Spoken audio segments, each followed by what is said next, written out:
Yo, hey, guess what? What? The Saints won. No way. that was corny. Anyway, hey, we're here. It's time for a fun Saints postcast for once. So We're drunk on winning. Yes, and bourbon, but that's fine. So we're gonna get this going. We're gonna wait for a few people to join us here. So we're gonna get into kind of our reactions for the game in the first segment. We're gonna pick some studs and duds in the second segment, and then we're gonna take viewer questions in the final segment. So if you have a question, you have a comment, you have a hot take, you have a picture of your cat, throw it in the comments feed, and we will get to it in the final 15 minutes of this program. So if you throw them in there now, I'll put a star next to it, and we will come back around. So remember to get that in there, and we'll answer it. I'm just glad that I don't have to sit here and explain to you for a third time why the Saints should trade Alvin Kamara, because I don't think they have to. No, I think that's pretty much squashed after this game, right? God, I hope so. Yeah. If the Raiders, on the other hand, just shut it down. Right. Who's available? Yeah. Josh Jacobs. Hey, you want to trade us Josh Jacobs? Josh Jacobs. I didn't think it was funny. There's like the Browns are going to trade Kareem Hunt, or they said that they'd be willing to trade Kareem Hunt. And everyone's like, ooh, trade him to the Saints. It was like, yeah, I'm sure Kareem would love that. Go from sitting behind Nick Chubb to sitting behind Alvin Kamara. Right. I'm sure that's exactly what he's hoping will happen. And then, meanwhile, Mark Ingram's reading that with a frowny face. Well, Mark got hurt. Yeah. And did not return. And so we can get into this in the podcast once we start, but sure. The only thing that I think would maybe spur this team to being a quote unquote buyer is okay, well, we desperately need a piece because we don't think that one of our wide receivers is going to come back, right? Or one of our cornerbacks, or if they're worried about Mark's knee because he has a knee injury. Yeah, for sure. All of a sudden it might be well, we do need another running back because we only have one option here. We have one day, right? That's the only. I don't think you're gonna spend a lot, but if there's someone's just being dangled as a running back, I could see it happening. No, very interesting to see who could be available. Like you said, I would think on the cheap too. Obviously, you're not looking for a guy that's going to be your workhorse, your lead back, but definitely someone who could be serviceable in some snaps, but that is not like one of the young guys you have on bring back Abram Smith, someone might say, but he just doesn't have enough reps or that experience. No, you'd want to bring in a veteran, and I don't think, the Giants have Matt Breida, right? Somebody like that. If you could steal Raheem Mostert from the Dolphins, somebody like that. Right. That's who you'd go after. And that's not someone that you'd have to give up a real asset for. But just a veteran who Jeff Wilson would be an interesting option, right? From the 49ers. But yeah. Anyway. Yeah, this isn't the podcast. We're gonna get into this, but we can talk about that a little bit. Yeah, we should talk about that a little bit just because we're not gonna have another podcast before, the trade deadline is Tuesday. Yeah. Tuesday at 3 p.m. So we will not have another podcast prior to that. So we should get into a little bit. But no, I don't want to spend the entire podcast talking about who they might trade for, because I was like, wait a minute, we're going to record Tuesday. But after that. Yeah, we're not going to record before it. We should record right before it and then post this outdated podcast on Wednesday. It's who we think the Saints should trade for, so that by the time it posts, they will have not done it. And everyone can mock our selections. Actually, this is a good point from G. Jordan Howard is on the practice squad, so that is an option. But I do think you'd like someone who the rest of the league hadn't quit on already. Yeah, But no, that's a good point. I think Jordan Howard could be an option for sure. And what's the other back's name we also have on the practice squad? Jake Funk. There it is. Funk. Can't stop the funk. I saw him in the locker room, and I was I thought he was like a staffer. I thought he was like on the PR team. I was like, that can't be a NFL player. And I'm like, oh, and then he walked through the locker and it was like, who is it? Oh, Funk. Yeah, says it. Can't stop the funk. Yeah, anyway. I don't think anybody has ever talked to him either yet. I literally did not realize he was on the team until I looked and he walked to a locker and put his stuff down in it. And I was like, wait, No what? way. Because he's just like this not intimidating looking guy. He's like what I imagine. He's what Christian McCaffrey would have struck me as, like before I realized who Christian McCaffrey was. Right, just a dude. Anyway, all right, let's get this going. You want to lead us in? We do have one more Lamarck read that we have to do. So this is the last one. I'll make sure I get it crystal clear and Yeah, correct. make sure you get it right. All right, Saints fans, it's Inside Black and Gold time. Steve Geller along with Jeff Nowak, brought to you by the Lamarck Automotive Complex. There must be a reason. There must be. Jeff, we have a winning podcast edition to post today. Thank the good Lord.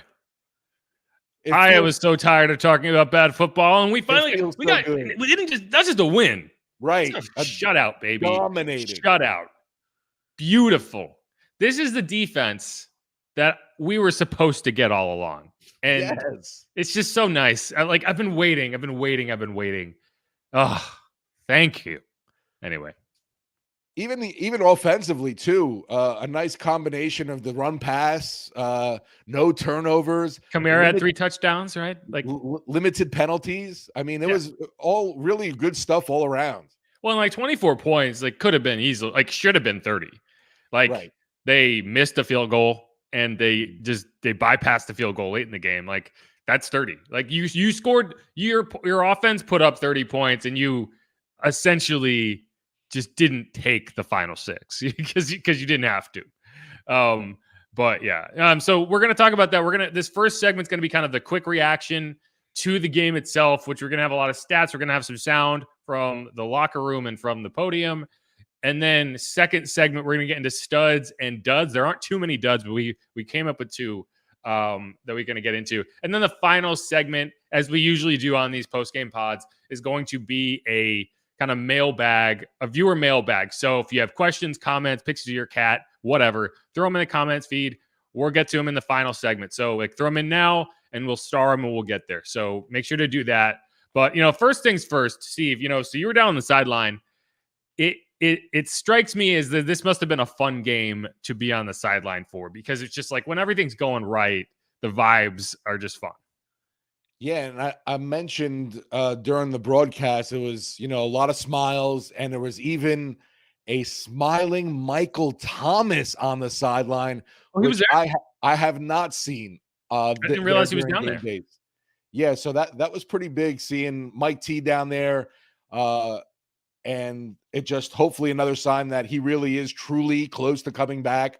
But the whole vibe of the team, I feel like everybody took Kamara's words to heart. Even, Demario Davis spoke to us on Monday about, things being, you got to be the bright spot in dark times kind of thing. And you really saw him even talking to the young corners like Alontae Taylor, Paulson Adebo, not just even the linebacking group, just really focused on telling guys to keep going after it kind of stuff. And yeah, everybody, the whole unit played great. Like I said, the vibe was a lot looser, a lot happier.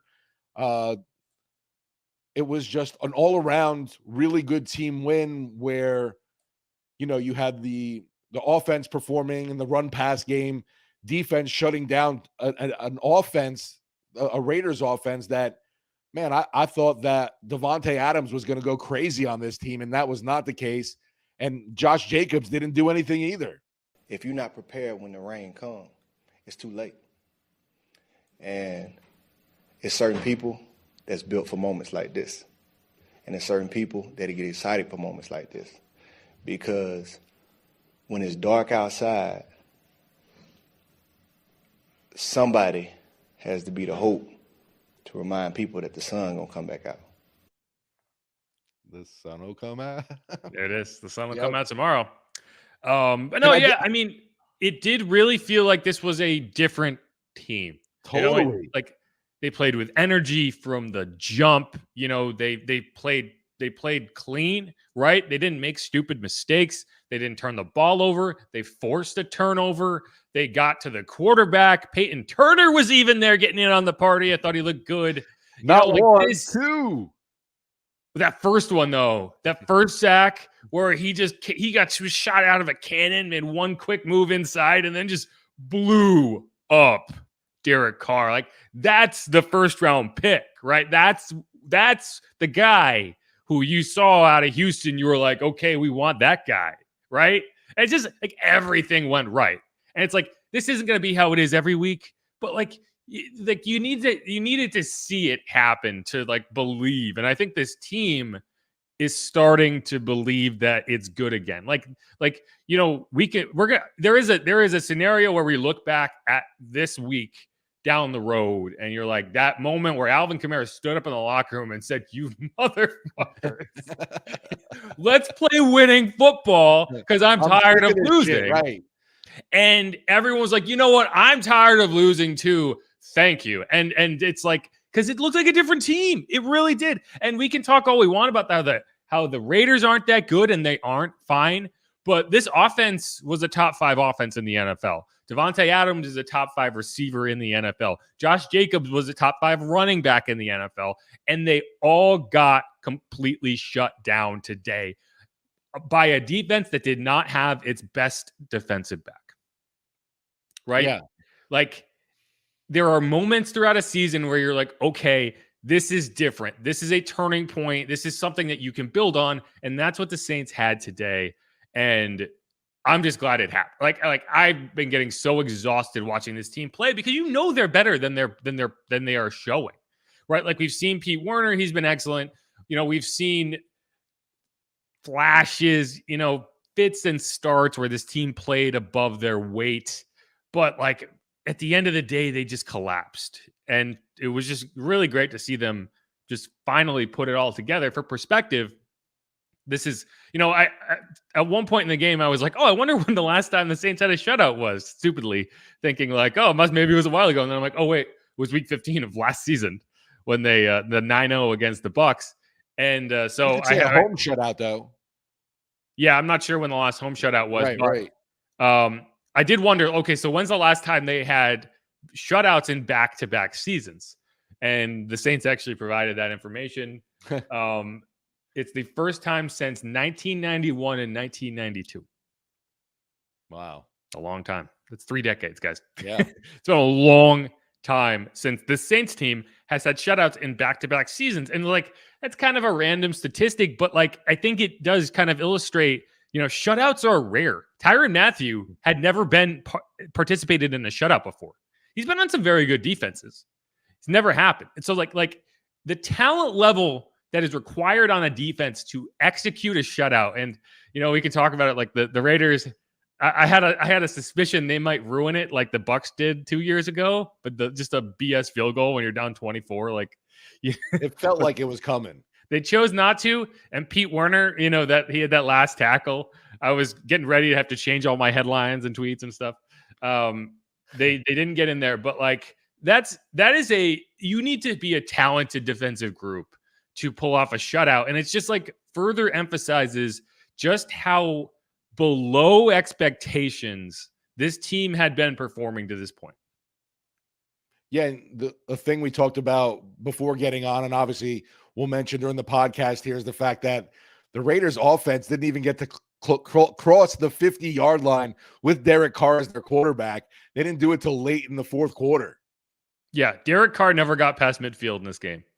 Derek Carr does not know what the weather was like on the Saints side of the field in the Superdome. Doesn't know. The only time they got past midfield was after they put Jarrett Stidham in the game, and the Saints were like, "Wow, they're still throwing." Oh no, they had to kind of get there. They converted 2 4th downs. Right. And there should have been a pick 6. Yeah, I mean the Saints only allowed. Let's see, I had it here. 183 yards of offense. Yeah. I'm pretty sure like 60 something of that came on that final drive. Like, and you're probably not even kidding, right? No. That's accurate. Like I think they had like 116 yards total as an offense going into that final drive. And for perspective, this Saints team had been averaging 124 yards rushing allowed per game going into this game. That's how much they had gotten blown up. So, like we can just keep going into the numbers, but like from a pass rush perspective, from a pass coverage perspective, from just tackling perspective, everything went well today that did not go well for the first 7 weeks of the season. Yeah, you mentioned, we can go all the numbers. Josh Jacobs was averaging 147 yards rushing the last 3 games before today, and just unreal how they were able to close the gaps and, bring him to the ground. And there weren't any, he didn't have any really explosive runs today.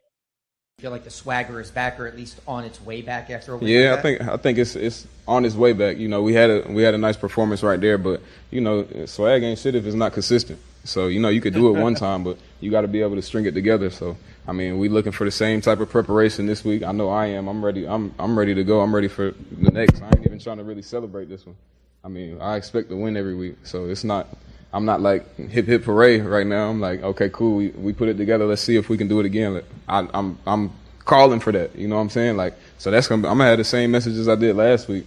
Just because we had a nice game this week, don't mean that it should fall off or taper down. Like we got to do the same thing next week and the next week and the next week. Put it together. That's really what swag is. Swag is consistency. So one note there, if you heard that like weird noise midway through that quote, it's because Brett Martell from the Associated Press had the mic and he dropped it. Just dropped it. And so like you can hear it. Like it's making noise stuck through the speakers. So midway through Alvin's answer, just boom, boom, boom, boom. And Alvin didn't even break stride. That's how much in the zone he was for that game. He was just like, all right. And he kept going. But yeah, I agree with that. Like, it's like, yes, like this was a great game and you played well in every phase of this game. But it's like this doesn't matter unless you can repeat it. If this is not a repeatable thing, then we're going to be back right where we were 2-3 weeks ago, right? You need to be able to go out and do this week in, week out. Yeah, and it's so been needed, obviously, for the season and just even at home. We've talked about the struggles in the Superdome that have been there of late, and it was just so relieving for the fans, especially the night, on Halloween Eve, to be in that Superdome, getting all loud and proud. The atmosphere continues to be really impressive to me. I don't know, for a team that's been so subpar, the turnout with this crowd, I thought would be a lot less, honestly. And it might be a little stragglers, a little late getting in, but once it's time for kickoff, that place is booming. Yeah, it was loud. There were a lot of empty seats, I will say, because I could see them from the press box better than you probably could from the field level. Yeah, the lower bowl definitely looked jammed. The lower bowl is always full. That to me, the lower bowl isn't where you can, like, the lower bowl is going to be full. It's usually the upper deck, especially in the end zones, where you can see kind of the real, whether it's a great turnout or not, because those are the seats that won't get filled when, because those aren't the good seats, right? Those are the cheap seats that you really have to want to be there to sit in, because you don't even get a better shot than you would on a television. But there was a good number of empty seats for that game. And that's not being me being critical. This is a bad football team, or this had been a bad football team, and you are playing the Raiders, a 2-4 team, like not exactly appointment viewing for this matchup. So I'm not being critical of folks not showing up for a noon start on Halloween weekend, right? A lot of people are probably out late on Saturday night. And so like, I get it. But yeah, I think I don't blame fans for not being ravenous to show up to watch a bad team play. If you play like this, those seats will be filled. And if they're not, if you have a team playing like this, then it is on the fans. But at this point, I'm not mad about it. No, and I love the fact Sin mentioning over there, is it true Sean Payton paid a visit to the Saints on Friday?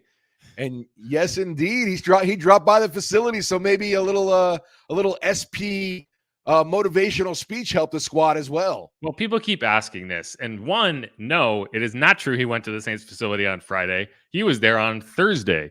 People think it was Friday because Andrew from the Happy Hour podcast tweeted it on Friday as if it was like this major news. Literally everyone who covers the team was aware he was there on Thursday. We didn't tweet it because we knew people would overreact. He's literally just visiting people. He was in town. I said it on this podcast. on whatever, the one we recorded Thursday for Friday. Yeah. So like, oh, you weren't there for that. I think you were sick. Yeah, I had my surgery. That's right. Yeah, you were still like loopy from that. But yeah, I said it on this podcast on Thursday when we were recording. Sean Payton was there today. He was there when I walked in. He was on the phone like calling a cab. But yeah, but for perspective, we asked Pete Carmichael about Sean Payton being there, and he didn't even know he was there. Huh. So like, Wow. in case you were wondering like whether he was in there like giving people advice, like Pete Carmichael, who he's known for like 2 decades, didn't even see him. Yeah, I definitely figured Sean would have gave some kind of rah-rah speech. I mean, no, he was just there. Like, he was in town. It would be weird if he was in town and didn't go to the facility to see like all of his acquaintances. But yeah, anyway, like, yeah, he was there. We don't need to talk about it. Like, it was not really a thing. But yeah, but I mean, I think there are conversations to be had. So I've said a few times that based on what happened in this game, there was going to be a chance that the Saints became sellers. If this game didn't go the way it did, and instead it went complete opposite, where the Raiders came in and completely dominated, and the Saints just looked rudderless, and you were like, wow, 2-6 with no positive momentum. It's like you have to consider, right, sending some pieces out. In this case, I think you have firmly established yourself in let's see what happens territory. I don't think you're going to be a buyer, but you are very much comfortable with your positioning. You would have been happier had the Panthers beaten the Falcons, because then you would have been tied for first. But apparently the Panthers kicker didn't get the memo. I think maybe he has an Android phone and he's not in the group text where everyone was like, oh, guys, by the way, we're not tanking. Have you seen the NFC South standings? Because like we're right in it. So we're not going to be tanking. But the kicker has an Android and he's not on that group text, because as everyone knows, when you have an Android and everyone has iPhones, it turns it from a blue bubble to a green bubble, and no one likes the green bubble, so you just leave that person out. Steve knows this. I feel for that guy, right? Totally. Yeah, and so like that's my theory. And so like they went up there and they were like, well, we're about to win. All we have to do is make the PAT. And like, wait, did anyone tell the kicker we're supposed to win? And he missed. And then they got to overtime, and then like they were so mad that no one was talking to the kicker, and so they got into field goal range and he missed again. He was like, wait, guys, I thought anyway. That's my theory. Anyway, but yeah, the Panthers lost. They had that crazy the Hail Mary to PJ Walker to DJ Moore, and then the weird penalty where he took his helmet off, and the dumbest penalty in the world, but whatever. Why would you do that? Well, it's like, also, why is it a penalty? What are we worried about? Like, who are we protecting? I don't know why, but it's definitely always something that's been around. You know, taking off your helmet is, you know, it's a known rule. It's not like an obscure rule. It's like you're not allowed to take your helmet off on the field. Like, you should know that. But still, it's like you changed the game. Like they changed the outcome of that game with that penalty. Yeah, for sure. It's stupid, but whatever. The kicker should have made the kick. But either way, so the Saints would have preferred the Panthers to win, because then everyone would have been 3-5, and then it would have been just like a 9-game sprint to the playoffs. Instead, the Falcons are in first at 4-4, and that's still not bad for the Saints. It might actually be better off, because the Saints do have that first half of that tiebreaker against the Falcons and a game in hand. So like this is the first time this season that the Saints can officially say that they quote unquote control their own destiny. Dun, dun, dun. I mean, all we keep talking about though is week to week. Obviously, their goal is just go 1-0 now, every single week, to get back into this kind of NFC South race, if you want to call it. But yeah, it's very much attainable. It's definitely not something that we're just hoping and wishing for. And especially if the team keeps performing like this, who knows what could happen. And they're just getting healthier. Yeah, and getting healthier. But, you know, one thing that's going to be interesting. So Mark Ingram left this game with a knee injury. Right. You're in that kind of range where you don't know how severe that injury is. The trade deadline is November 1st. So that's Tuesday at 3 p.m. And so, you know, suddenly you're a team that feels like, you know, you're right there. And maybe you are in the range where if a veteran running back, Jeff Wilson, for instance, you know, like somebody who you're not going to have to ship out a ton of assets for, and someone's just trying to unload, becomes available, yeah, maybe you dabble, right? You're not going to go trade for Kareem Hunt, right? You're not going to go after anyone who's going to demand top of the line assets, but you know, maybe you are in that range if you're worried that Mark's injury might keep him out a while, because you don't want to overload Alvin the next several weeks, just because you don't have a reliable. You saw Dwayne Washington in there for a couple of carries today, but it's going to be interesting. And one thing that Alvin was asked about today was like, oh, have you heard about all these trade rumors? And here's what he had to say on that. Hey, Alvin, how much, if at all, do you pay attention to stuff that's on social media as far as rumors and all that stuff? You talking about? Get specific. Yeah, about the trade. about the trades. Trade, yeah. I'm not really interested in playing anywhere else. So, I mean, with that being said, if I were to get traded hypothetically, man, shit, I'll probably be eating popcorn somewhere. But I don't really pay attention to it too much. My friends and stuff send it to me. I'm like, man, I know this is not true. I don't want to ask you because I don't really talk about football. I don't watch football too much. So when something like that come up, it's either my mom or like my friends, like Tone, Chip, like my boys, they hit me and they be like, man, what's up with that? I'm like, bro, I'm not worried about none of that. And they're like, yeah, I know you're not. Just keep doing your thing. So, yeah, if I were to hypothetically get traded, I'll probably be eating popcorn like in Texas somewhere, Andy Dalton house or something. I don't know. What does that even mean? I don't know, but that was his gift to the response to all those rumors, was the Michael Jackson in the movie theater eating popcorn. So I guess that's where it comes from. I think that is what he's referring to. It's like he's just going to be sitting in the back eating popcorn, but like I don't know why he's hanging out at Andy Dalton's house in Texas. Like so random. But good for him. It's quite obvious he's happy in New Orleans. He loves being a member of this Saints team. He's definitely someone that is a leader, a vocal leader of this squad, and that everybody looks to. No question. There was one other funny Alvin Kamara quote, and I want to get to it here because we're going to do studs and duds, obviously, in the next segment.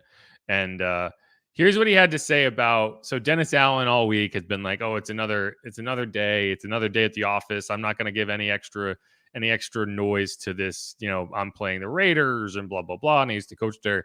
Alvin says that was a lie. What you said about DA winning this game and going out and. Oh yeah, he lied.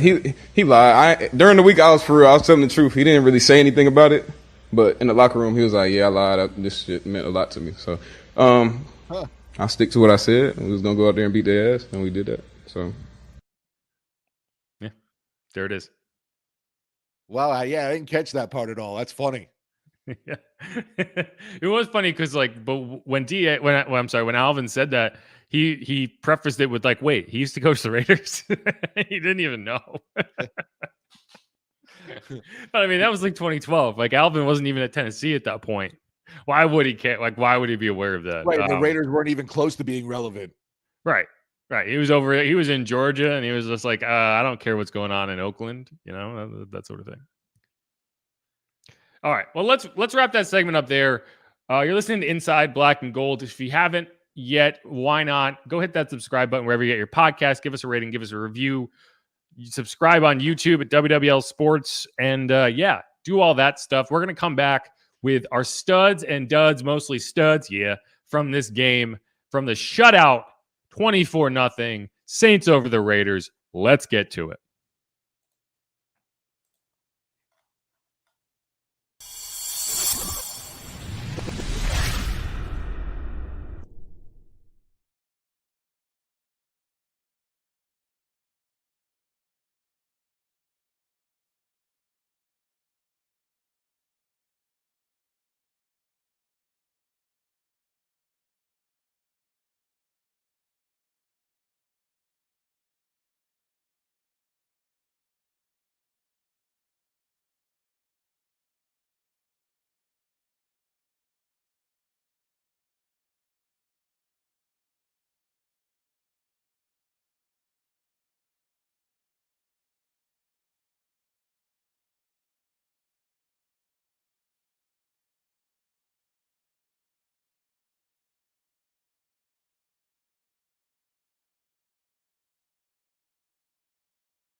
All right, we're back here.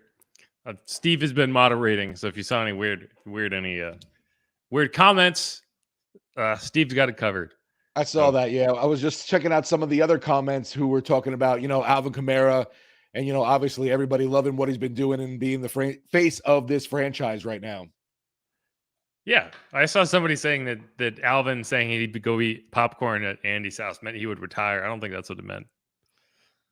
Nah, I'm not buying that either. He's still got plenty of football left, and I know obviously loves being a Saint, but right. If he got traded, he would go play for the team he got traded for. He's got a lot of money coming to him. He's not gonna.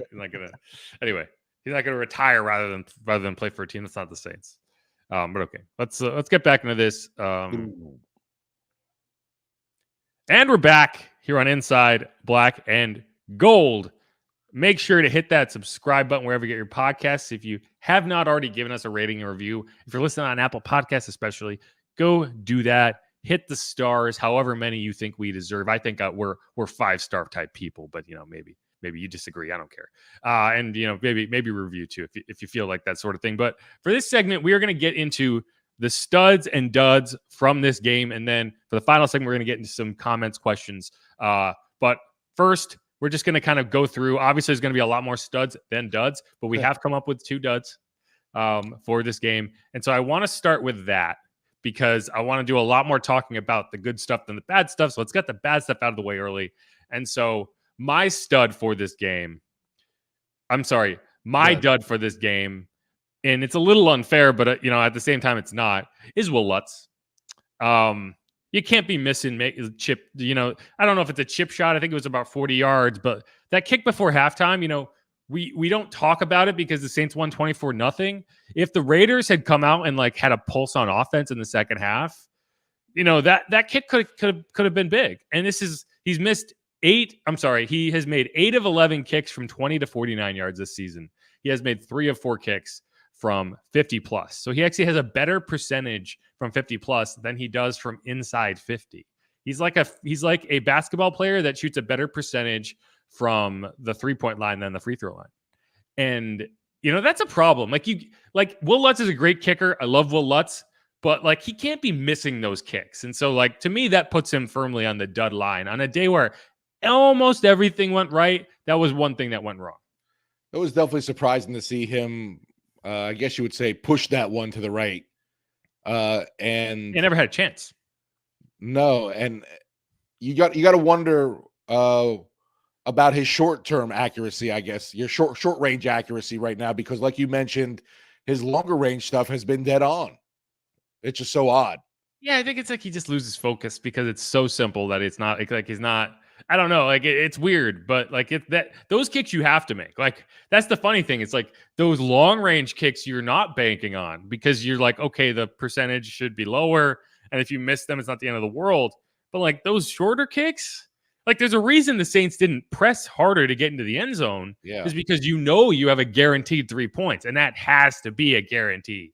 If it doesn't feel like a guarantee, then you're back where you were last year. But that's a problem to me. But it's not a huge problem because Will Lutz will figure that out.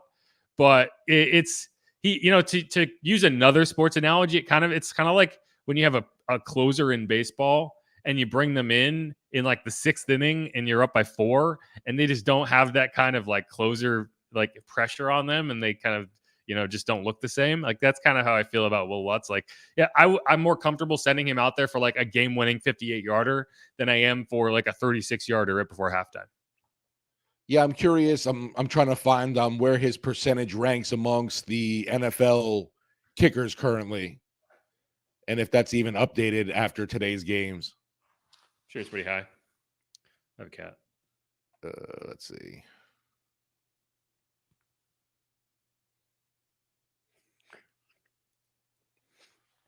That's all.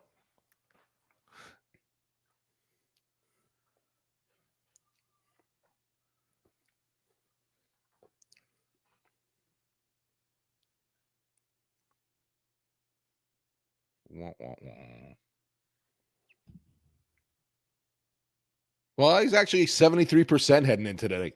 That's kind of low. No, he hasn't been bad, but he hasn't been hasn't been elite, right? 3 of his 4 misses have come from inside 50 yards. And that's just like, you have to, if you're missing, it has to be the long kicks that are more difficult. Like, you can't be inconsistent inside 50 yards. Like Blake Gillikin could probably go out there and kick like 80% on kicks inside 30 yards. Like, those are the chip shots that you have to make. And like it, and you're grasping at straws if you're even trying to find a dud from this game. And that's really the only thing that actually went wrong. But I know you have a dud that you think you needed more. You needed more from. Well, I've been calling for more touches for Rashid Shaheed. The guy gets 3 catches today, and he ends up, there's no touchdowns. Didn't even score a touchdown. Come on. His average, like his like average yards per catch went down by like 30 yards. But I mean, in all serious though, I mean, 3 catches, 38 yards, on 3 targets. So the guy's really been shining for this squad. And even in the kick return game, I think he added what was it? A 15 more yards in return for return yards. Nothing too outlandish there, but yeah, he still hasn't broken anything, but he's consistent. He hasn't fumbled, right? Like, he's getting you positive yards in the return game. He did have that. He had one catch for 30 yards. I think it was the first touchdown drive. And like, so yeah, that's good. Like we're joking, like he obviously still had an impact, and it was nice to see him get those additional touches after the big play, right? That's been the big criticism is, he gets that one big long play and then he never is heard from again. So it was good. I think that Pete Carmichael has heard the criticism of that. Like there's a lot of things that you're critical of as a fans or as media that is like just stupid. It's unreasonable, whatever. You just want to complain about something. That was merited, right? Like, you have a guy who every time you throw in the ball is catching a long touchdown and running for a long touchdown, and then you just ignore him the rest of the game. Like, that can't happen. And they made more of an effort to get him a couple more touches. And he had one like 7-yard catch, and he had one like 1-yard catch, and there were bubble screens, whatever. That's fine. Like, that's what you want to see. And so, we're kidding around. He was not a dud in this game, but you see him getting more involved in the offense, obviously, though. I felt like maybe he was a superhuman, and every time he touched the ball, he would go for a touchdown. And so if he touched it 3 times, he would score 3 long touchdowns, and that just wasn't the case. So, that's disappointing. He just ruined his stats for the whole entire year now. Projections. Yeah, that measly 12 yards per catch, Ugh. Okay. So let's go from that. And so, Steve, who would you pick as your first stud from this game? I think the obvious one is, Alvin Kamara, for what he did, especially after speaking out so vocally, being so vocal with the team after that loss, saying this team needed their swagger back. So you better damn sure that he's going to come out and have a big outing. And finally, getting into the end zone today was so huge, and not just once, twice, 3 times. Always so impressed with what this guy can do, and he definitely started to look like that Alvin Kamara of old, if you could say, today. Yeah, so it was his first game with 3+ touchdowns since Christmas Day against the Vikings. That was that 6 touchdown game.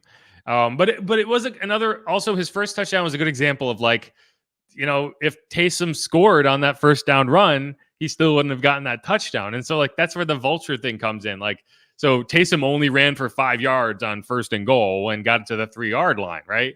If he had run it all the way in, which he was close, Alvin wouldn't have gotten the ball. But because he didn't get it in, Alvin gets a chance and he scores a touchdown. And like, so that's he was still got a chance to vulture it. He just didn't succeed.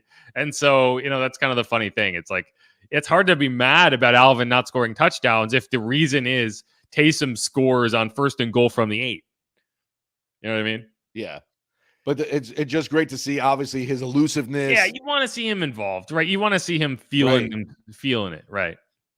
Because when Alvin eats, everybody eats. And just the 2 of the touchdowns, too, on the receiving touchdowns, they were, kind of question marks on if he got in or not. No. The one where he kind of was like backing in. Well, so they were both choice routes, which is an interesting kind of detail. That one where, so he was close, but yeah, he clearly reached it out. Yeah. which was just like such a perfect example of like this. He's always in control. Like Yes. he's never out of control. He knows exactly where he is. He needed an inch. He got an inch. That second one was pretty, I mean, he had to break a tackle, but he was clearly in. I don't think there was a question, but no, it was just easy, right? It just felt easy. Like once he kind of like, it's like a basketball player gets a ball, he makes a shot, and then all of a sudden it's like the hoop feels like it's twice as big. You know, that's kind of how it felt like with him. But we've talked a lot about Alvin, so let's move on. Right. You know, so my stud from this game, and this isn't going to be a surprise for anyone who follows me on Twitter because I've been talking about this kid nonstop. I asked Tyrann Mathieu about this kid in the post game, and here's what he had to say. Yeah, Tyrann, the last few weeks, the word swagger has come up a lot, and you see what Alontae Taylor's been able to do the last 2 weeks as a rookie to come out with that level of confidence. Is that normal? Like, what do you see from him? I've been around a few of them. I think he's one of them for sure. But I think mostly, man, it really comes down to just preparation. He's always into it. Throughout the week. One of the first guys on the practice field. We getting ready for practice, so just always kind of working on his craft. So. I think in the beginning of the season, we had a pretty deep, DB room. You know what I mean? I think he had that chip on his shoulder that, he wanted to be able to help us. So, his time has come around, and I think he's really showing up for us big time. And it's just so obviously that's Alontae Taylor we're talking about. Second consecutive start. Last week he was matched up with DeAndre Hopkins. This week he was matched up a lot of the time with Davante Adams. To be fair, they kind of mixed and matched. Paulson Adebo was also matched up with Davante Adams for a good portion of the day. But, like they targeted Alontae Taylor in coverage. He had 3 passes defense. I think he allowed 1 catch for 3 yards. He had 3 tackles. Davante Adams in the game. Davante Adams. Yes, that Davante Adams. He had 1 catch for 3 yards, and it was like this little screen. Yeah. He also had 1 carry for -1. That was that little end around on third down that Marcus Davenport said no. Just kind of like caught him in midair and like suplexed him. Alontae Taylor does not look like a rookie. He has all the confidence in the world. And you talk about a team that wants to get its swagger back. You see the way he goes up there and makes tackles. Like he was putting on like a tackling clinic in this game. I think he had at least 1 tackle for loss, maybe 2. For a team that struggled to make tackles, for a team that struggled to stop anybody, I think you found a gem in that kid. And I'm going to take a victory lap on calling that Taysom is going to score double-digit touchdowns this season. And I'm also going to take a victory lap on that being an excellent pick in the second round, regardless of how deep you are at cornerback, because where would the Saints be right now? Where would the Saints have been the last 2 weeks if they had not made that pick? Oof. If they didn't have Alontae Taylor? Would you be starting Chris Harris on the outside in this game? Because I think this game goes a lot differently if you can isolate Davante Adams versus Chris Harris in coverage. I'm just saying. And, from talking with Alontae Taylor, just the confidence he exudes, he even brings that onto the field. He's not afraid to talk trash, even though he's a rookie. Was definitely jawing back and forth a lot with Davante Adams. I was pretty impressed with that. Yeah, no, I mean, he's confident. He has all the confidence in the world, and he's backing it up, right? Like, if you're a rookie and you're just talking and you're getting beat, and it's like you're just trying to be the Eli Apple, right? Like, no one respects that. But like when you're backing it up, it's like, yeah, go ahead, talk your trash. Because you like they have nothing to say because you're also shutting them down. Like I had one person was like, "Oh, Davante just dropped it," and I was like, "No, Alontae was in his hip pocket for the entire route." Like, yeah, Derek Carr made a decent throw and Davante Adams was able to go back shoulder, but he still wasn't able to make the catch. But it wasn't like, oh, he just dropped it. He had to try to make a spectacular catch because he had 6 inches of separation. And I will say, like, you do have to use the caveat of like, okay, Davante Adams probably was playing with the flu. Like he probably was not 100%, but still, I don't care. Right. That is showing up in a big time matchup for a rookie cornerback. And that's very positive for a team that, who knows how long Bradley Roby's going to be out. Who knows how long Marshawn Latimer's going to be out. You're hopefully probably getting back next week, but like it could be another week, it could be 2 weeks. Like that's really confidence inspiring going forward for a team that really needs to show up on the defensive side of the ball. I love Yes Sir Fan 02 saying down there, CJG who? I don't know about that. But no, I do think it's interesting. Like, so when Marshawn comes back, do Do you play Alante in the slot? Do you move Paulson inside to the slot? I think Paulson would profile as a good slot corner. I think he has the physicality to do it. And so, like, if you are comfortable putting Alante on the outside and you can slide Paulson in there where he can just beat people up and make like he can go tackle a tight end, like we've seen him do it.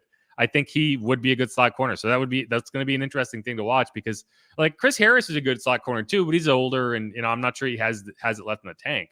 But yeah, so that's definitely one of mine is Alante Taylor. Do you have any more studs you want to point out, Steve? Yeah, I'm going to give a shout out to a guy I'm pretty hard on because of his injury history in Peyton Turner, coming up with 2 big sacks today, being a force on that defensive line, returning from injury. He got a lot of crap, I know, because he was dealing with a chest injury, his latest in a few that he's dealt with already since being drafted in the first round by this team last year. But, man, really good to see him show out. And, man, what a difference it makes when you have more bodies in that rotation on this D-line for the pass rush. It looks fresh. Yeah. And I think Peyton Turner now has a sack and a half more than Marcus Davenport on the season. Although in Marcus's defense, he did get a sack in this game, and it got negated by Paulson Adebo holding penalty. So, I think he's still sitting on half a sack. Let's see. Let me double check that before I say it for sure. Yeah, he had 2 tackles for loss. So, and he did, he kind of suplexed Devontae Adams there, just had him dangling over the field. So that's not a sack, but it's a huge play. It stopped that drive. And that came right before the fake punt where the Saints got the ball. That was right at the start of the second quarter. And the Saints stopped that fake punt and got the ball in Raiders territory. So that was a turning point in that game. Like at that point, the game wasn't clear how the game was going to go. And, the Raiders going for it on 4th down at midfield and not getting it really kind of swung momentum squarely on the Saints side. Yeah, it was just good to see the attitude, the energy, the smiles, like I said before. But a guy like Peyton Turner definitely needed a day like today after he had so many injury struggles and not really having that impact, any impact really on this defense so far. Yeah, and that first sack, I think we talked about it already. Like he was shot out of a cannon. Yeah, like he got on Derek Carr fast. Like I think it was like an 8-yard loss. Like he was like he got there. He got left 1-on-1, and that's the thing. When you're Peyton Turner, you're gonna get left 1-on-1, and you gotta just be special, and that's what he was on that play. I want to give credit to he's not my stud. But Kentavious Street, I thought, also had a good game. He had a tackle for loss on that opening drive, and he's a guy who I think has popped. Throughout the season with this team kind of struggling on the interior D line, I think he has been the most consistent interior D lineman. David Onyemata also had a decent day. I think the pass rush in general had a really solid day, so they kind of get the overall stud. But for me, the opposite side, I'm going to give the offensive line kind of a group stud because Andy Dalton has not been sacked since week 6. Wow. And this isn't Lamar Jackson. This isn't Kyler Murray. This isn't Josh Allen. This is Andy freaking Dalton. This is like one of, if you had to pick like the top 5 statues in the pocket, right? Like you would have like Tom Brady, Aaron Rodgers, Andy Dalton, like this guy, like Mac Jones, right? Like these are guys who are not going to outrun anybody. So for him to not get sacked for 2 weeks means that the protection has been excellent. And so that's a hats off to that group. Like it's hard to isolate one offensive lineman because it's a kind of a group thing. Like, so you can't really say like, James Hurst had an excellent day. Ryan Ramczyk had an excellent day. It's always the group either succeeds or it fails together. And I think that offensive line has been excellent. And this is a group that, allowed 10 sacks over the first 2 weeks of the season. Like they were much maligned early in the season. And so I think them turning it around is a big part of why this offense has been much more productive the last few weeks. And we talked about this on our pregame show before the Saints-Raiders game, the fact that, November's around the corner here, and we're expecting Trevor Penning to be back soon. Saw him walking around in a walking boot and not just on a scooter, as you said before. Like, he's actually putting pressure on that. So more positive news there that this O-line is close to getting one of their key pieces. I don't want to say a key piece, but they're a first-round pick that you're expecting something from. Yeah, no, I agree with that. You know, like there's so many things happened that just worked in this game. Even Nick Vanette had a nice catch. You know, Marquez Callaway had a nice first down conversion. Juwan Johnson had a couple nice catches. Chris Olave just did his thing, 5 catches, 52 yards. Alvin Kamara, 9 catches for 96 yards. And so to me, you know, you gave him a dud last week. I'm going to give him an honorable mention stud this week. Pete Carmichael. I thought he called I did give excellent. him a dud last week. I think Pete Carmichael was on fire today. Like everything worked. And again, like 24 points, they only scored 24 points. It should have been more, but like when you're shutting a team out, you have so much, like you're just really running clock. And they basically churned that entire fourth quarter, like on one long drive that didn't end up scoring because they went for it on fourth down deep in the Raiders territory. I mean, that was like a 6, like let me look, see. So drives here. That second to last Saints drive. Where was it? Wait, hold on. That doesn't make sense.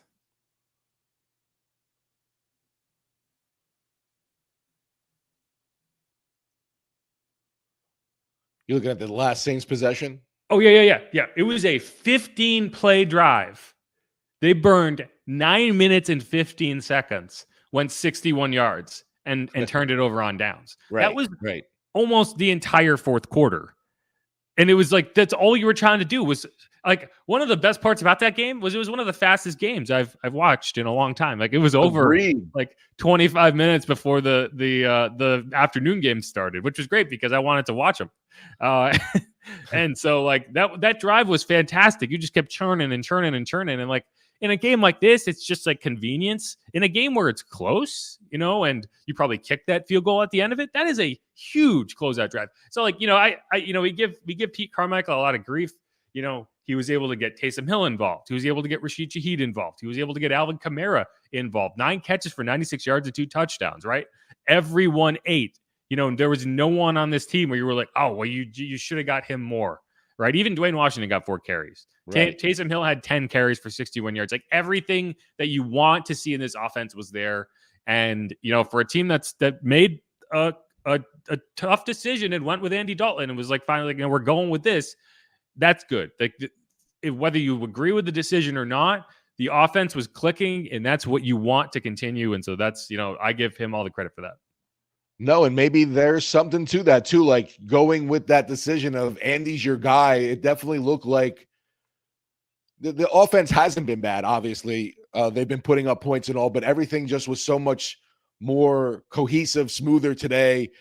They seem to do what they wanted to at will against this Raiders defense. Yeah, no, it looked like a team with an identity. Yeah, right. Like whether you like the identity, whatever, it was a team that looked like it knew what it wanted to do and it executed, and that's what you want to see continue. So give Pete Carmichael that honorable mention, stud. Anyone else you want to throw in there before we move on? You mentioned Olave briefly. I think he just continues to add to his rookie of the year campaign numbers. Yeah, I tweet this at least once a game, and it's just like Chris Olave is always open. I don't know how it's true, but it's true. He is always open. It's just a matter of how many times you throw in the ball. It's remarkable. Definitely everyone was kind of critical, I guess you would say, there for giving up so much to move up to get a guy like that. But this is definitely your number one stud for the years to come on this offense. And, you know, he's kind of getting all this attention right now without guys like Michael Thomas and Jarvis Landry around, which to me is even more impressive, obviously. Right. That's the remarkable part is it's like in the first couple weeks, you can be like, oh, well, they're focusing on Jarvis. They're focusing on Mike. No, he is the guy now. And he is still just wide open all the time. Rashid Shaheed. So the next gen stats, Nick Vanette actually had averaged 4 yards of separation in this game. No, they were not paying attention to him whatsoever. Rashid Shaheed 6.2 yards. Like he just gets open too. Like he's hard to cover. Chris Olave 2.21. Taysom Hill, figure this one out. He had an average 0 yards of separation. Wow. I don't know how that's possible. Were they like he was just getting hugged the entire way down the field? Like he was like, it makes sense because every time he has the ball in his hand, someone is like literally getting dragged. But I mean, Chris Olave, it's wild. He's just always open. In instances where it's like they should be keying on him. Like he's just that good of a route runner that he's able to create that separation. And so like you kind of look at it, it's like, man, this offense really looks good right now. And if you can get Mike Thomas back, if you can get Jarvis Landry back, right? And you can't focus all of your attention on Olave, like this offense has a chance to be special, I think. It's just a matter of like you got to put yourself in position. But no, I mean, there's so many things to like about this game. Mac Hollins was like, I don't understand. Like, I think it was like the Saints were very much playing a game plan that was like, okay, if you want to try to beat us with Mac Hollins and Foster Moreau, go for it. Yes. And they tried. It did not work. But yeah. No, and I actually, in one of my fantasy leagues, I went and put Hunter Renfrow in thinking he was going to do something for me. And yeah, the only thing he did was be the target on that interception, which Pete Werner gets credit for that tip, and Tyrann Mathieu. You know, it's funny. We talked about this, right? We talked about how like we watched all these games and there haven't even been like close interceptions, like balls that got tipped and fell harmlessly to the turf. Like that was one of the first ones we saw this year where it was like that's how interceptions happen. Tips and overthrows. Tyrann Mathieu talks about this all the time. Tips and overthrows. And we just haven't seen any tips or overthrows. So, you know, maybe it's a sign of like the tide turning of like just luck. Yes, I love it. I love it. And the Tide are coming soon to Baton Rouge. So, I see what you did there. All right, let's cut that off there. This is Inside Black and Gold. We're going to come back around and answer some viewer questions that have been pouring in throughout the course of this. Stick around for that.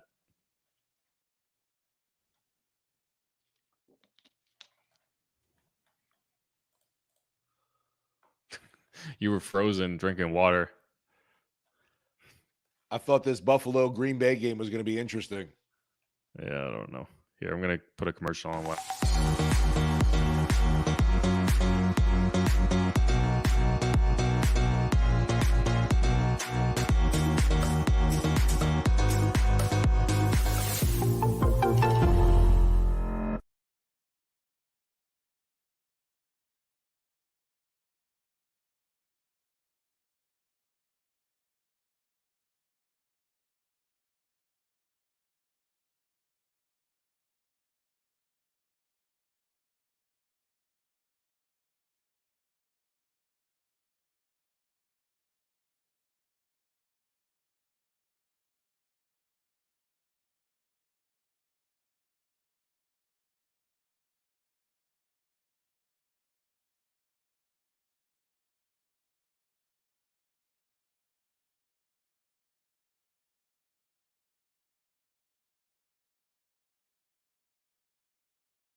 All right, we're back. You want to read us in here, and I can tee you up for questions?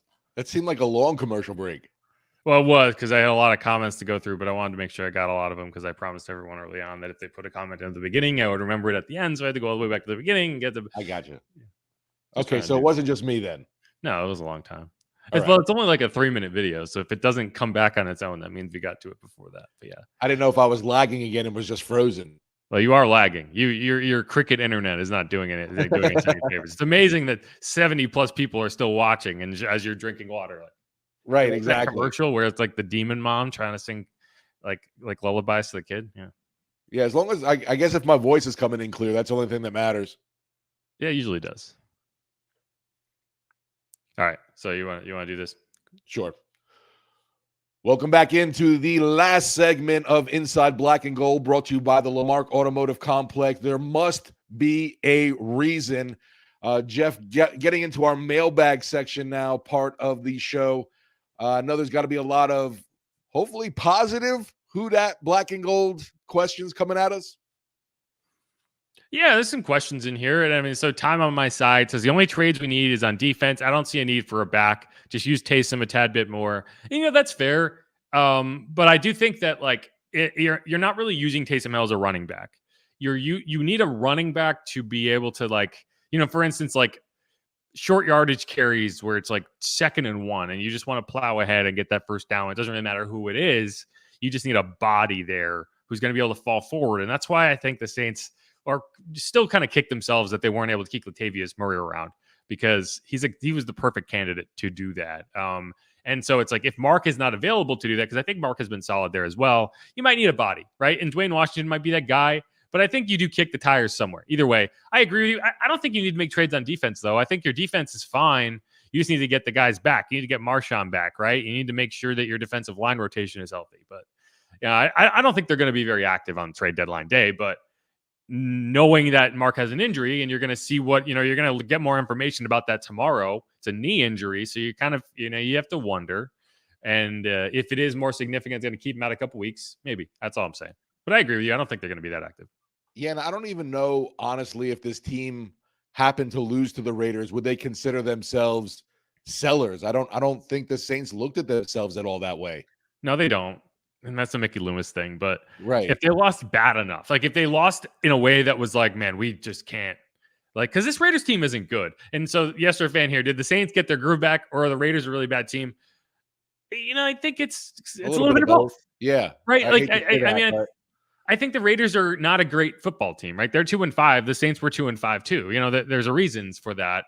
But this was a good offense. I don't think their defense was anything special, but this offense had been putting up points and it had been moving the ball. And for a team like the Saints, who had been struggling to stop anyone with a pulse, this is a positive thing. And so whether it's an example of the Saints dominating a bad team or not, the fact is this Saints team hadn't been able to dominate anybody, whether they were good or bad. So it's confidence building, and you start to gain a kind of identity of who you are. And so in that respect, yes, right. They did beat a bad team, but they also did it in a way that makes you feel good about the team that you're watching. Yeah, absolutely. You had a running back who was really hot coming in Jacobs, and then you had a threat in Devontae Adams where you had been giving up these chunk plays and you didn't have your top corner around. So yeah, there was that scare there, and they did a great job of just neutralizing everything. No doubt. Yeah, I mean, again, we talked about this earlier.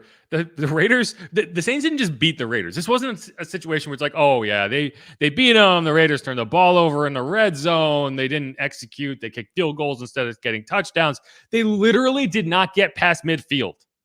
Whoop that ass. Until like 2 minutes left of the game with Jarrett Stidham, chucking it all around the yard. Like Derek Carr, the Derek Carr-led Raiders offense did not get to the Saints side of the field. That is not like, oh, okay. Like, yeah, sure, you beat a bad team. You also just thoroughly dominated that bad team. And so if you can do that, you're going to make the playoffs, because like you're going to be favored. And there's going to be several matchups later in the season where it's like, yeah, you just got to go win this game, right? And the Saints weren't able to do that against the Falcons. They weren't able to do that against the Panthers. I think like the Vikings are 5-1. I don't think they're that good, right? And you couldn't shut them down at all. So like if all you do is beat the teams you're supposed to beat, you're probably a playoff team. And so if this Saints team only is able to do that the rest of the way, you're feeling better about it. And what's crazy, I don't feel like they were supposed to beat the Cincinnati Bengals, and obviously they didn't. They did everything I thought right in that game to win it. Except they didn't play defense the way that they needed to. Right, exactly. Like the offense, and what I was wondering was, okay, is this offense a mirage, right? Like the points you put up against the Cardinals, would you have put up those points if the offense hadn't already surrendered 2 pick sixes and you were in a 20-point hole, right? You're always going to get a little bit more going in garbage time. But I think what you saw today is like, no, I think this offense really does have the ability to make life really miserable on teams. And it's just a matter of whether the Saints can kind of make sure that works in their favor. Totally agree with that. I mean, when you look at the numbers that this offense is putting up, I wouldn't have guessed it, honestly. And yeah, my dud for last week, Pete Carmichael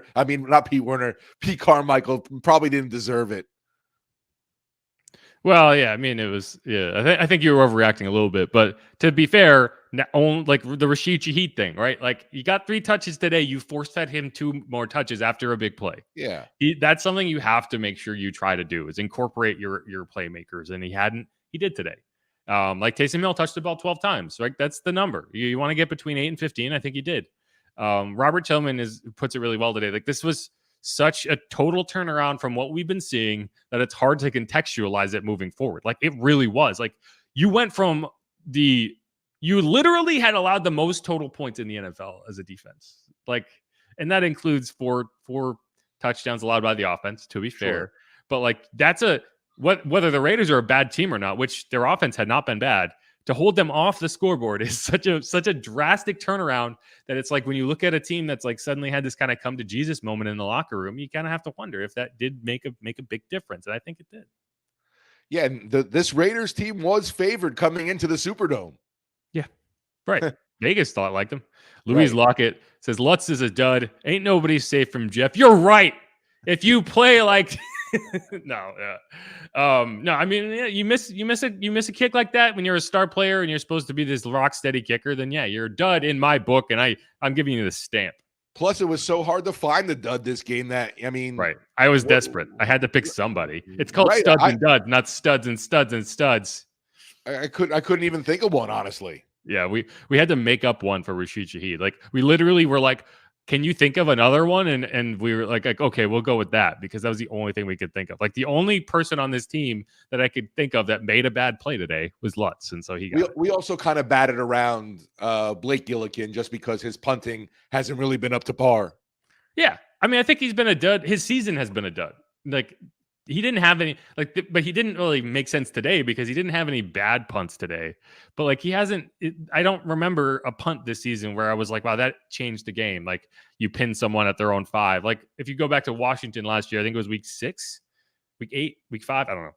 The game in Washington, he pinned them 3 times inside their own 5-yard line. Like twice that resulted directly in Saints points. Like those are the type of plays that you would hope for from your star punter. And you haven't seen those. He's made more bad punts, like the Bengals punt that you could argue completely lost him that game.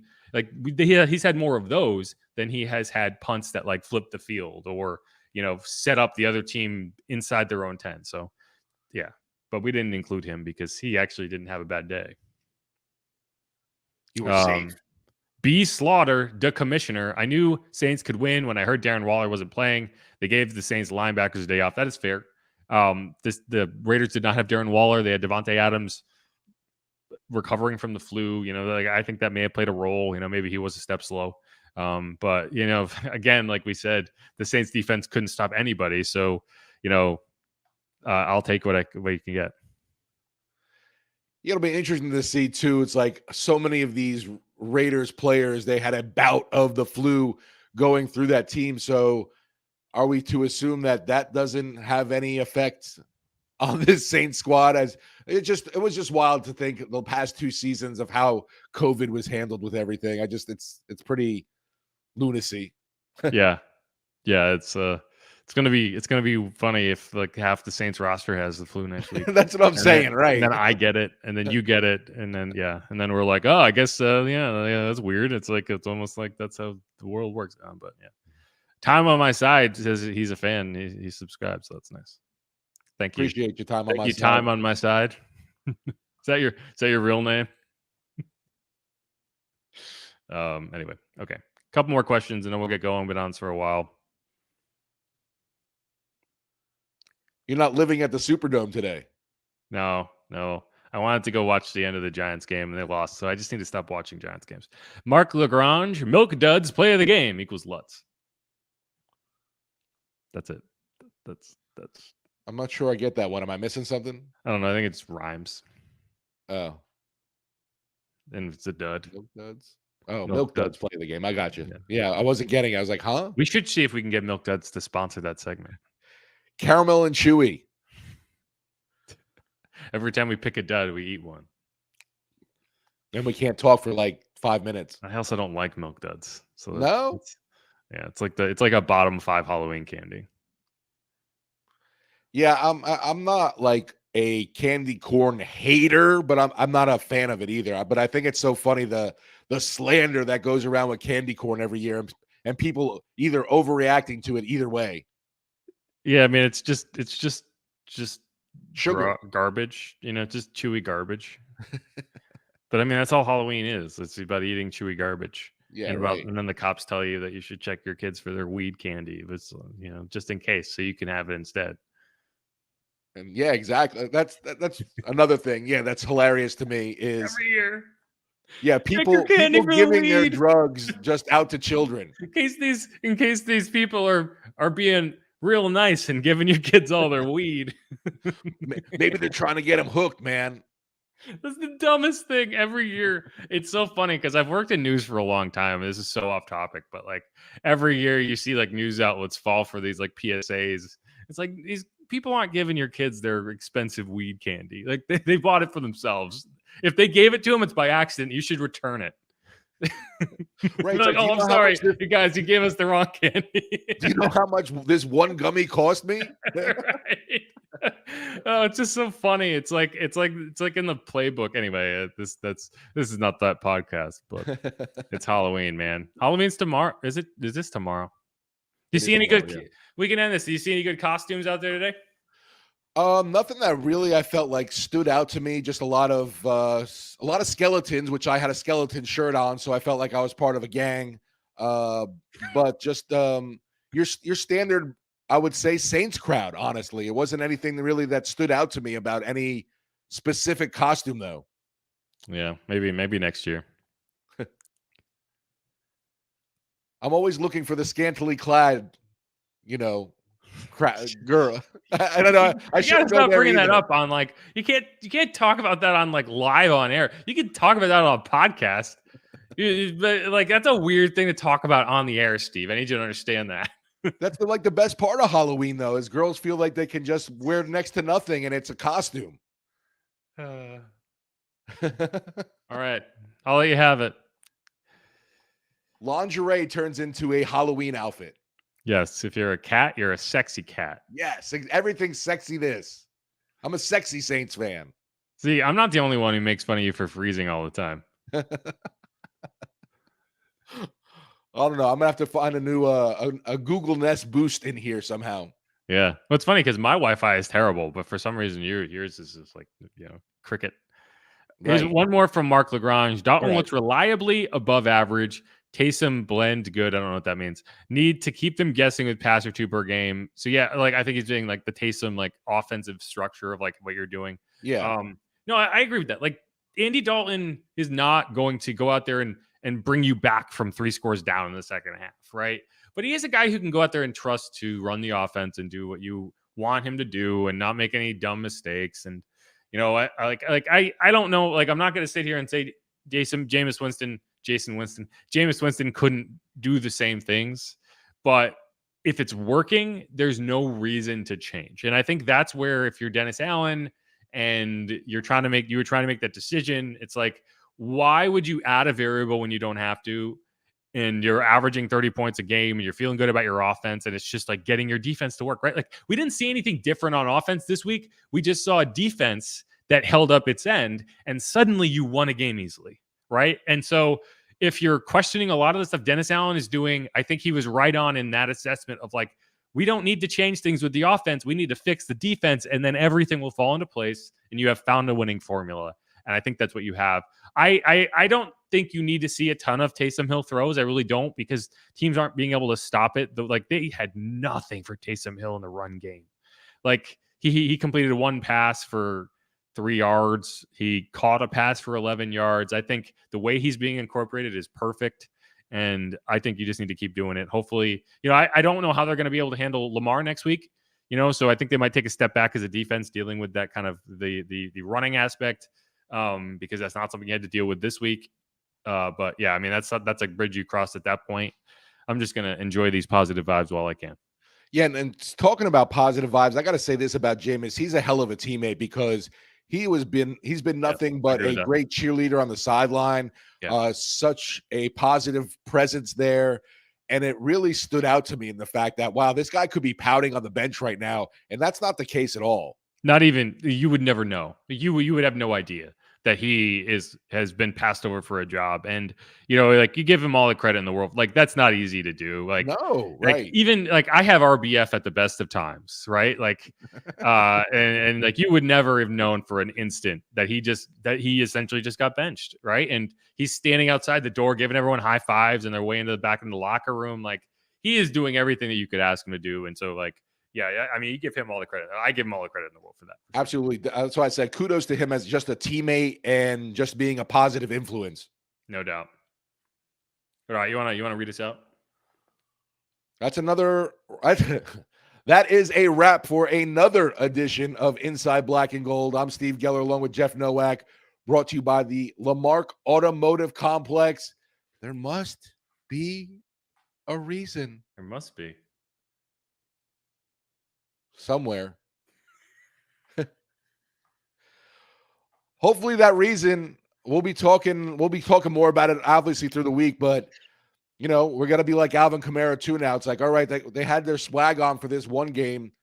Now what's next? Because you got a much tougher opponent in the Baltimore Ravens coming into this Superdome, and it'd be nice to build a little momentum for the season at home, just in general, as you're trying to keep these positive vibes going and this momentum going, that hopefully maybe Alvin Kamara can speak out again and against this team this week in the locker room. Swag ain't shit if it's not consistent, Steve. Exactly. That's what Alvin said. So swag it out every day, all day. Yes. Swag it up. All right, y'all. Make sure to hit that subscribe button. Hit me up on Twitter at Jeff_Nowak. Send Steve a tweet at Steve Geller WWL. He doesn't freeze on Twitter nearly as much as he does on this podcast. All right, y'all. Thanks for listening. Peace. End.